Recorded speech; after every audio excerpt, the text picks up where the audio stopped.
Hello students, मैं हूं Inderjeet Kaur from high school Mandigaon. मैं आपको पढ़ा रही हूं सोशल साइंस की book social and political life third. Jammu and Kashmir board of school education ने प्रेस्क्राइब की है the textbook for class 8। तो इसमें हमारा चैप्टर है 7 understanding marginalization. What does it mean to be socially marginalized. ये मार्जिनलाइज्ड क्या मतलब है? मार्जिनलाइज्ड मीन मतलब है इसका कि अगर आप एक सर्कल ले लेंगे तो उसके सेंटर में जो चीज़ है तो आपकी अट्रैक्शन सबसे ज़्यादा उसी पर होगी। तो जो टेबल के किनारे या उस सर्कल के एंड में कुछ चीज़ होगी तो उसकी तरफ आपका ध्यान इतना नहीं जाएगा। तो यही मतलब है, यही समझाने के लिए हम ये चैप्टर पढ़ रहे हैं।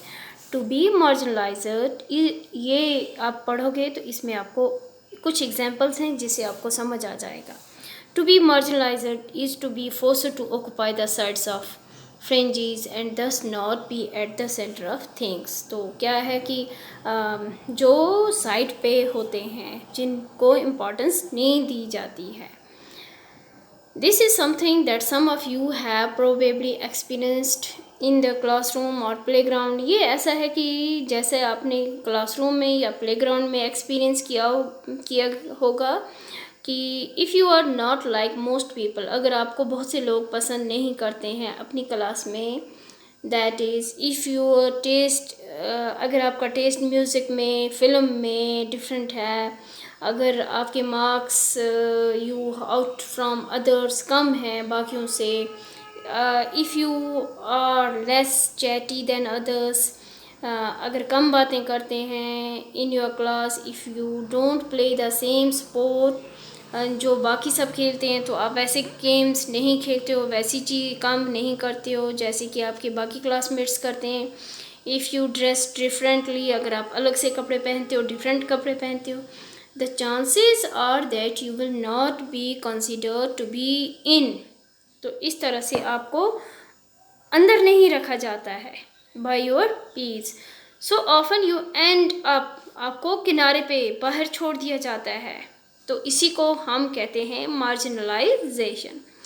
Feeling that you are not with it, आप इनके साथ नहीं हो, सेंटर के साथ नहीं हो, आप किसी कोने में पड़े हुए हो। एज इफ वट यू से, फील एंड थिंक, आप क्या कहना चाहते हो, क्या कहते हो, क्या फील करते हो, क्या सोचते हो, and how you act are not quite right और एक्सेप्टेबल टू अदर्स। जो भी बात आप करते हो, पहनते हो, कहते हो, सोचते हो, करते हो, एक्ट्स करते हो, स्पोर्ट खेलते हो, कपड़े पहनते हो, वो बाकी लोग एक्सेप्ट नहीं करते हैं, तो आप मार्जिनलाइजेशन हो जाते हो।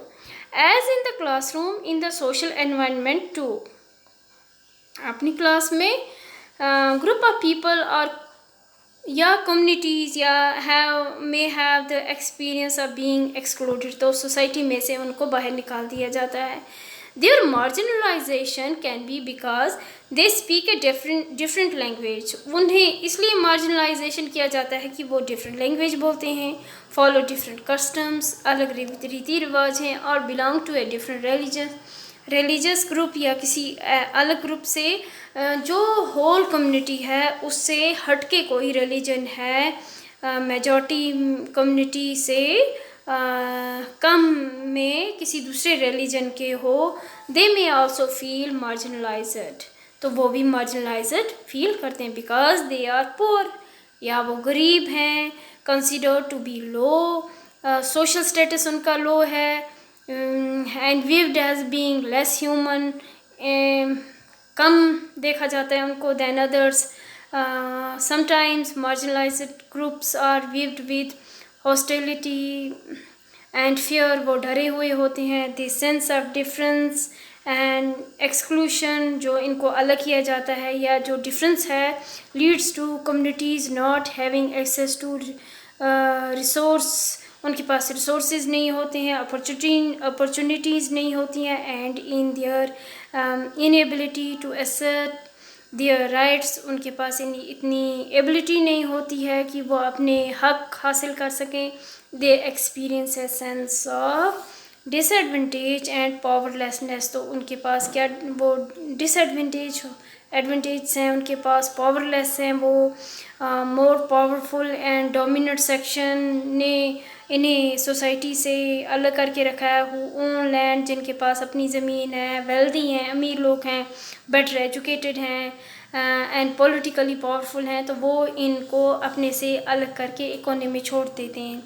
Thus, marginalization is seldom experienced in one sphere, कोई economically, कोई socially, कोई culturally and politically factors work together to make certain groups in society feel marginalized। तो इस तरह से ये हो जाते हैं marginalized। तो इस चैप्टर में हम एक स्टोरी पढ़ेंगे एक कम्युनिटी की जिन्हें सोशली marginalized किया गया है in India today। In this chapter you will read about two communities, दो communities के बारे में आप पढ़ोगे that are considered to be socially marginalized in India today। तो यहाँ पे एक स्टोरी है। स्टोरी क्या है? आदिवासियों की स्टोरी है। Adivasis and marginalization. An Adivasi family in Delhi, Soma and Helen are watching the Republic Day parade on TV with their grandfather. तो एक आदिवासी फैमिली है दिल्ली में, इनके दो बच्चे हैं, सोमा हेलेन है, वो टीवी पर रिपब्लिक डे देख रहे हैं अपने ग्रैंडफादर के साथ। तो उनमें से एक बच्चा कहता है, oh see an Adivasi floor, दादू why do they always show Adivasis as only dancing. तो बच्चा बोलता है कि अपने दादू को कि हमेशा हमेशा आदिवासियों को डांस करते हुए ही क्यों दिखाया गया है। Yes, don't they know anything else about us? क्या उन्हें इन चीज़ों से हटकर कुछ और नहीं पता है? Yes, don't they know anything else? हमारे बारे में बाकी चीज़ें नहीं पता है इनको। The lives of Adivasis are very rich, बहुत रिच हैं। Most people don't know that, तो आदिवासी लोग बहुत अमीर भी हैं, ये आम लोगों को नहीं पता है। ये कौन बोल रहा है? ये दादू बोल रहे हैं, ग्रैंडफादर बोलते हैं उन बच्चों के। तो फिर आगे ग्रैंडफादर बोलते हैं, व्हेन आई वॉज यंग, तो जब मैं जवान था, our village in Odisha was beautiful, तो हमारा गांव उड़ीसा में था, तो वो बहुत ही खूबसूरत था। वी गॉट एवरीथिंग, हमारे पास सब कुछ था। वी नीडेड, जो कुछ भी हमें ज़रूरत पड़ती थी हमारे पास सब कुछ था। From the land and the forests around us, हमारे पास जो ज़मीन थी, जो जंगल थे हमारे आसपास, हम उनसे सब कुछ लेते थे। We in turn respected the land, तो इसके टर्न में, इसके मुआवजे में हम उन्हें क्या देते थे? हम रेस्पेक्ट देते थे लैंड को, जंगलों को, रिवर को, तो हम बहुत रेस्पेक्ट करते थे। तो सडनली क्या हुआ कि ये ग्रैंडफादर बोलते हैं, suddenly we we are told that the forest was not ours, तो अचानक हमें ये कहा गया कि ये जंगल हमारे नहीं है। Forest officials and contractors cut down large parts of it, तो जो फॉरेस्ट ऑफिसर्स थे, कॉन्ट्रैक्टर्स थे, उन्होंने बहुत बड़ा हिस्सा जंगल का काट दिया। इफ़ वी प्रोटेस्टेड, तो हमने अगर प्रोटेस्ट किया तो हमें मारा गया।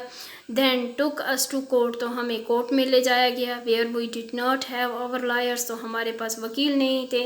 And could not fight our cases, तो हम अपने केसेस नहीं लड़ पाए।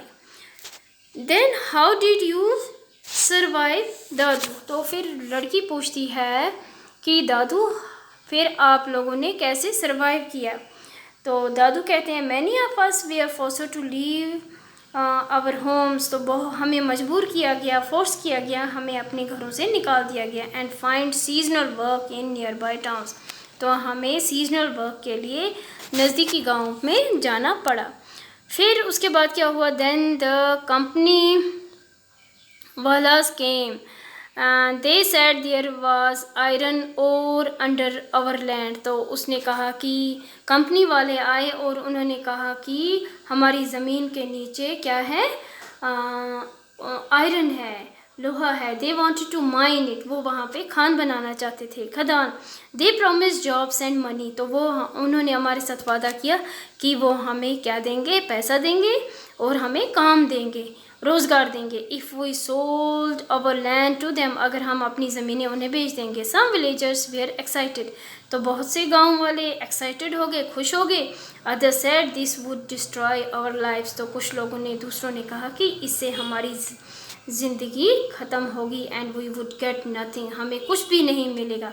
सम गे थंब प्रिंट्स, तो कुछ लोगों ने अंगूठे के नीचे थंब प्रिंट्स दे दिए। Not realising they were selling their lands off, तो उन्हें ये भी नहीं पता था कि उन्होंने अपनी पूरी ज़मीन दे दी। Only a few were given token jobs, तो कुछ लोगों को जॉब्स मिली, but most of us did not sell, तो हम में से बहुत से लोगों ने नहीं बेची।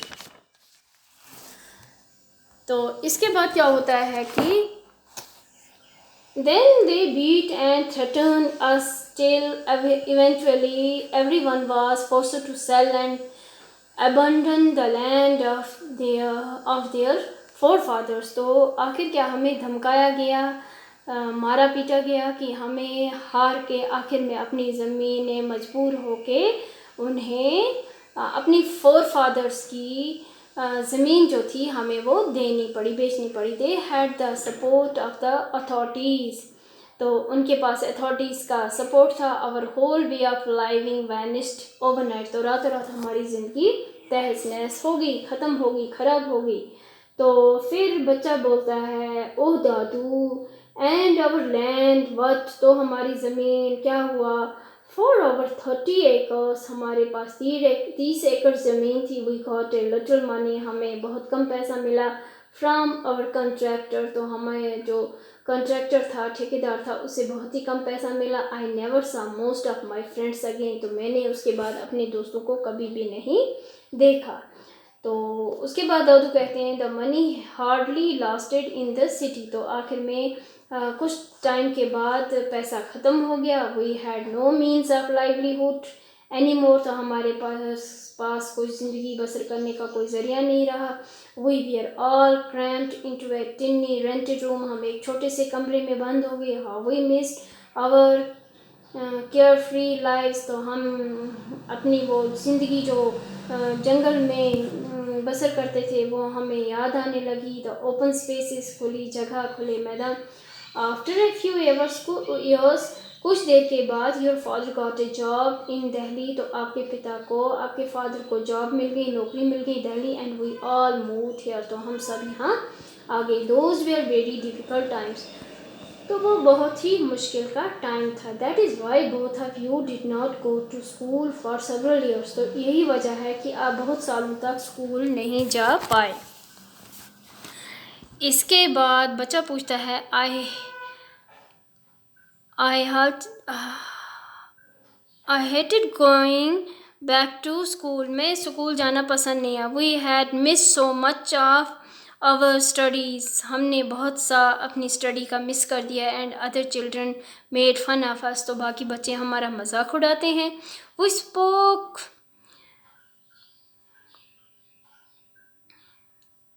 संथाली एट होम, तो हम घर में संथाली बोलते हैं। And did not know Hindi, तो हमें हिंदी नहीं आती है। तो लड़की बोलती है, जो बड़ी होती है वो बोलती है but no we have friends, तो अब हमारे फ्रेंड्स बन गए हैं। I can even speak some English now, तो अब मैं इंग्लिश भी बोलना सीख गई हूँ। तो इसके बाद फिर बच्चा बोलता है I wish I could have shown my friends our village, काश मैं अपने दोस्तों को अपना गांव दिखा पाता। इट वाज, जो डिस्ट्रॉय हो गया है।